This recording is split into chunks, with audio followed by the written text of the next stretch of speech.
नमस्कार, आप देख रहे हैं न्यूज़ 18 और मैं हूं आपके साथ रुंझुन कोहली। बड़ी खबर के इस विशेष सेगमेंट में आज हम आपको कश्मीर की वो सारी खबरों के बारे में बताएंगे जो खूब सुर्खियां बटोर रही है। तो चलिए शुरुआत करते हैं।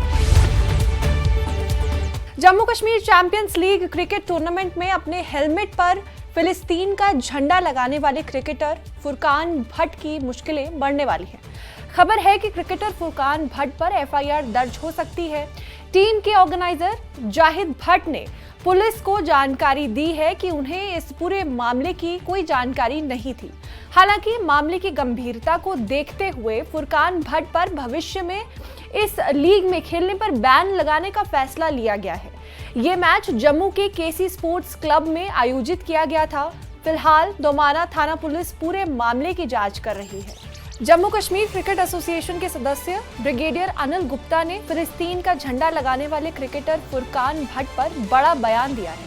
उन्होंने कहा है कि फुरकान भट्ट ने जो किया वो राष्ट्र विरोधी और कानून के खिलाफ है। ऐसे मामलों पर सख्त कार्रवाई होनी चाहिए। देखिए, ऐसा विवाद होना नहीं चाहिए। ये जो लीग्स हैं ये मोस्टली हैं अनरिकग्नाइज्ड लीग्स हैं। They are not authorised leagues. ये अपनी मर्जी से टूर्नामेंट्स करा रहे हैं और जो ऐसी लीग्स हैं उनके ऊपर कंट्रोल होना चाहिए, उनके रूल्स एंड रेगुलेशंस होने चाहिए। तो ये जो इंसिडेंट हुआ है, अगर प्रॉपर रूल्स एंड रेगुलेशंस होते जो कि ग्राउंड पे फॉलो किए जाने थे तो ऐसा हादसा ना होता। सर, इसके साथ साथ क्योंकि एक यूथ है, एक क्रिकेटर है, किसके उकसावे में भी अगर यदि ऐसा करता है तो एक तरह से अपने क्रिकेटिंग कैरियर के साथ वो खिलवाड़ होता है। आप बिल्कुल है। देखिए, जो पॉलिटिक्स है या रिलीजन है, मजहब है, इसको ग्राउंड पे नहीं लाना चाहिए और ना ही किसी को आपको इस्तेमाल करने देना चाहिए इन मकसद के लिए। जो खिलाड़ी है, खिलाड़ी का मजहब एक ही होता है, उसका पॉलिटिक्स एक ही है, वो है क्रिकेट। अगर वो किसी दूसरी चीज़ में शामिल होता है या उसको उकसाया जाता है तो उसको मालूम होना चाहिए कि उसका इस्तेमाल किया जा रहा है। वो अपने आप को इस्तेमाल नहीं करने देना चाहिए। ये गलत बात है और जो लोग इसका उकसाने की कोशिश भी कर रहे हैं, जो उनका इस्तेमाल करने की कोशिश कर रहे हैं, वो भी एंटी सोशल एलिमेंट्स हैं, एंटी नेशनल एलिमेंट्स हैं। वहीं बीजेपी प्रवक्ता अल्ताफ ठाकुर ने फिलिस्तीन के झंडे वाले हेलमेट पहनने वाले कश्मीरी खिलाड़ी को लेकर प्रतिक्रिया दी है। उन्होंने कहा है कि जम्मू और कश्मीर पुलिस ने बहुत अच्छा काम किया है। भारत में किसी दूसरे झंडे के लिए कोई जगह नहीं है। हमारे पास अपना झंडा है और हमें उसका सम्मान करना चाहिए। देखिए, किसी भी बाहरी ताकत को या बाहर के किसी चिन्ह को हिंदुस्तान में कोई जगह नहीं। नया हिंदुस्तान है, नया जम्मू कश्मीर है। प्रधानमंत्री नरेंद्र मोदी जी का ताकतवर इंडिया है और आप हिंदुस्तान की क्रिकेट फील्ड इसमें खेलते हैं, हिंदुस्तान की सरजमीन पे खेलते हैं, हिंदुस्तान के पैसे से खेलते हैं और झंडा आप फलस्तीन का लगा देंगे। इसका मतलब क्या है? आप एक मैसेज यहाँ के यूथ्स को देना चाहते हैं कि मैं हमास का सपोर्टर हूँ और ये भी एक तरीका है यूथ्स को मैसेज देने की, रेडिकलाइजेशन की जो मैसेज जिसको हम कहते हैं। आपने देखा मुख्तलिफ पैटर्न और मुख्तलिफ तरीकों से यहाँ के बच्चों को रेडिकलाइज किया जाता है। कभी जहाद के नाम पे, कभी किसी और नाम पे पाकिस्तान ये कोशिश करता रहता है और आपने देखा अभी वाइट कॉलर मॉडल भी पकड़ा गया और ये नया मॉडल जो सामने आ गया कि फलस्तीन का झंडा लगा के आप क्रिकेट फील्ड में जाएंगे। मैसेज क्या देना चाहते हैं आपके यहाँ के यूथ्स को? यही कि मैं हमास का सपोर्टर हूँ और हमास की जो आइडियालॉजी है उसको आप अडॉप्ट कर दीजिए, यही मैसेज देना चाहते? नहीं, ये भारत है। भारत में अगर एक ही ऑप्शन है, भारत में रहना है, तो आपको भारत का झंडा अपने सर पे भी, अपने दिल पे भी और अपने हाथ में भी रखना पड़ेगा। मुख्यमंत्री उमर अब्दुल्ला ने जम्मू कश्मीर के लोगों को नए साल के मौके पर एक बड़ा तोहफा दिया है। उन्होंने सोशल मीडिया साइट एक्स पर एक पोस्ट कर 2025-26 में किसी भी तरह की बिजली की दरों में कोई बदलाव नहीं करने का ऐलान किया है। साथ ही उन्होंने ये भी लिखा है कि बिजली के टैरिफ और टीओडी में कोई बदलाव नहीं होंगे। श्रीनगर में मीडिया से बातचीत करते हुए पीपल्स डेमोक्रेटिक पार्टी की नेता इल्तिजा मुफ्ती ने नेशनल कॉन्फ्रेंस और बीजेपी पर तीखा हमला बोल दिया है। बिजली दरों के मुद्दों पर इल्तिजा मुफ्ती ने आरोप लगाया है कि नेशनल कॉन्फ्रेंस बार बार जनता को गुमराह कर रही है और उसे ये नहीं दिख रहा है कि जम्मू कश्मीर के लोग किस तरह की तकलीफों से गुजर रहे हैं। साथ ही उन्होंने बीजेपी पर निशाना साधते हुए कहा है कि हम यहां हिंदुत्व की राजनीति को कामयाब नहीं होने देंगे।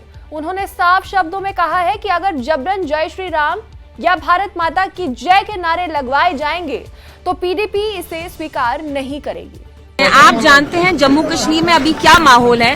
3 दिन पहले ही इन्हें वीपीएन तक बैन किया, तो यहाँ बात करने की आजादी नहीं है। और जो सरकार यहाँ चुनी गई है 1 साल पहले, वो भी कुछ काम नहीं कर रहे हैं। काम करने की बात छोड़िए, वो अपनी आवाज तक नहीं उठाना चाहते। तो लोगों में नाउम्मीदी है। समन तो हर एक चीज पे किया जाता है, हमें बात करने की आजादी नहीं है। If we speak for Palestine, what is wrong in that? London में देखिए, यूरोप में देखिए, अमेरिका में, हार्वर्ड में, आईवी लीग यूनिवर्सिटीज में प्रोटेस्ट किए जाते हैं। हम सब देख रहे हैं गाजा में कैसे लोगों को स्लॉटर किया जा रहा है। An entire generation is being wiped out. So people are being picked up for anything and everything here. Even VPNs are being banned. So it's just anything that's being done in the garb of rule of law. There's no rule of law here anymore. तो वो खुद क्या कर रहे हैं? खुद उनके allies जो हैं, औरतों के हिजाब और निकाब निकाल रहे हैं।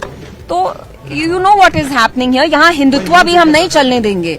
अगर आप हमें फोर्स करेंगे जय श्री राम बोलने के लिए, अब ये भारत माता की जय बोलने के लिए, we are not going to be forced to do that. हम देख रहे हैं Kashmiri students, Kashmiri shawl vendors को हिमाचल में, हरियाणा में कैसे उनकी मार पिटाई की जा रही है। तो यहाँ आपका हिंदुत्व भी हम नहीं चलने देंगे।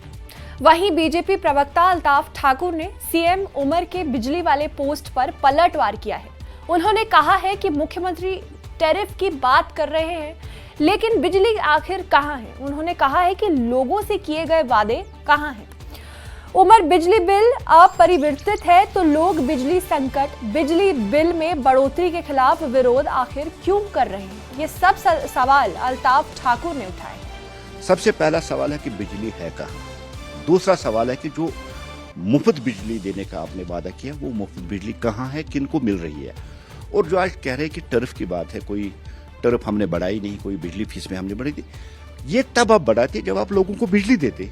आपके पास तो बिजली ही नहीं है, आप लोगों को बिजली नहीं दे रहे, तो टर्फ बढ़ाने का सवाल ही पैदा नहीं होता। और जिस तरह से आप देख रहे हैं कि लोग सड़कों पे हैं, कहीं पावर नहीं है, कहीं टर्फ बढ़ा हुआ है, उमर साहब को क्लियर लेके एक बार आना चाहिए लोगों के सामने कि बिजली को लेकर उनका जो ये विजन है वो क्या है। अगली खबर बनिहाल से है, जहां पर पब्लिक हेल्थ इंजीनियरिंग डिपार्टमेंट में काम करने वाले डेली वेजर मजदूरों ने अपनी मांगों को लेकर जोरदार विरोध प्रदर्शन किया है।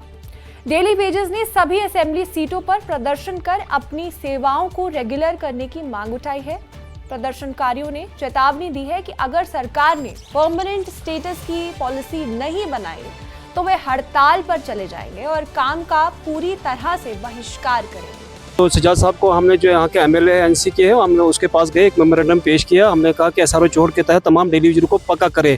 आने वाले बजट सेंक्शन में जिनके जो 52 एमएलए है और बीजेपी के जो 29 है, हमने सबसे ये किया है कि सियासत छोड़ के और हमारे जो मसाइल है ये हल होना चाहिए। अगर हल नहीं होगा तो हमारी जम्मू में जो टीम बैठी है वो कॉल देगी, तो उसकी जो जिम्मेवारी है वो एडमिनिस्ट्रेशन एलजी साहब और जो इनकी हुकूमत इस वक्त जो जम्मू कश्मीर में एनसी की है, तो वो जिम्मेवार रहेगा उमर साहब। क्योंकि उमर साहब ने टोपी फैलाई थी कि मेरी हुकूमत आएगी तो पहले हम प्रायोरिटी पे डेली वेजर को परमानेंट करेंगे। बदकिस्मती ये है कि अपनी तनख्वाह उन्होंने 1.5 से 3 लाख के लिए, उसके लिए कोई अपोजिशन पार्टी नहीं थी। ये मोदबाना गुजारिश करते हैं आपकी वसात से, हम ये हुकूमत ये बात पहुँचाना चाहते हैं कि जो हमारा जो भी जब भी बजट सेक्शन लगेगा उसमें जो बात हमारी है डेली वेजर की वो होनी चाहिए। रेगुलराइजेशन पॉलिसी जो भी है हमारी वो बननी चाहिए, और जो हमारे पेंडिंग वेजेस है वो भी हमें मिलनी चाहिए। उसके बगैर जो हमारे जो भी डेली वेजर साहिबान है जो आज तक डेथ हो चुके हैं उनको कुछ नहीं मिला है। उनका जो एक फर्द जो लगना चाहिए, जो रिटायर हो गए हैं, उनको भी अभी तक कुछ नहीं मिला है। इसलिए उनको कंपनसेशन जरूर मिलना चाहिए, और उनका जो भी कोई बच्चा हो जो भी उनके घर में है, एक फर्द उनका इसमें ऐड होना चाहिए। वहीं शोपियां में अवैध खनन खतरनाक स्तर पर पहुंच चुका है, जिससे पर्यावरण को गंभीर नुकसान हो रहा है। स्थानीय लोगों का कहना है कि खनन की वजह से जल स्रोतों का सूखा आ रहा है, वो सूख रहे हैं और प्राकृतिक झरने खत्म हो रहे हैं। इससे बागवानी और कृषि पर बड़ा असर पड़ा है। सामाजिक नेता अवैस खान ने संबंधित विभाग पर आरोप लगाया है कि वे अवैध खनन को नजरअंदाज कर रहे हैं। लोगों ने प्रशासन से तत्काल कदम उठाने की मांग की है। के बाद लूट मचाते हैं, रात भर लूट मचाते हैं। आप देख लीजिए शोपियान में कितने ये बड़े बड़े डंपर्स जो है यहाँ ब्रिज के पास खड़े होते हैं। वो जो ही रात होती है 12 बजते हैं 1 बजते हैं, या एलएनटीज आज खड़ी है रंबियारा के बीचों बीच। आप अगर दूसरे साइड से देखेंगे एलएनटी खड़ा है, ये रात में इसमें तूफान मचा देते हैं रंबियारा में। एक साइड से अगर आप देखेंगे यहाँ पे काम हुआ इस एस्टेट में, जो मटेरियल अंदर से निकला वो अनंतनाग पहुंचा दिया। एज पर प्रोसीजर यहाँ पे रोकना चाहूंगा, एज पर प्रोसीजर जहाँ पे खुदाई होगी तो उसके साथ साथ इनको वहाँ पे भरपाई करनी है, उसको लेवलिंग करनी है। वो नहीं हो रहा है। देखिए इसमें बिल्कुल माइनिंग रूल्स दिए गए हैं, इनको रेगुलेट करना पड़ता है और इनको बिल्कुल मतलब दिया हुआ है कि आप कितना नीचे जाएंगे उसको वापस कैसे भरेंगे। लेकिन यहाँ पे तो सीधे लूट है। यहाँ पे आप आए हो, इस बंदे ने जिसने इस एस्टेट का काम किया मटेरियल निकाल के अपनी गाड़ियों में अनंतनाग पहुंचा दिया और फिर यहाँ से उठा के एस्टेट में डाल दिया। जम्मू और कश्मीर स्टूडेंट्स एसोसिएशन ने ईरान में पढ़ रहे भारतीय छात्रों, खासकर कश्मीर घाटी के छात्रों की सुरक्षा को लेकर प्रधानमंत्री नरेंद्र मोदी से तुरंत दखल देने की अपील की है।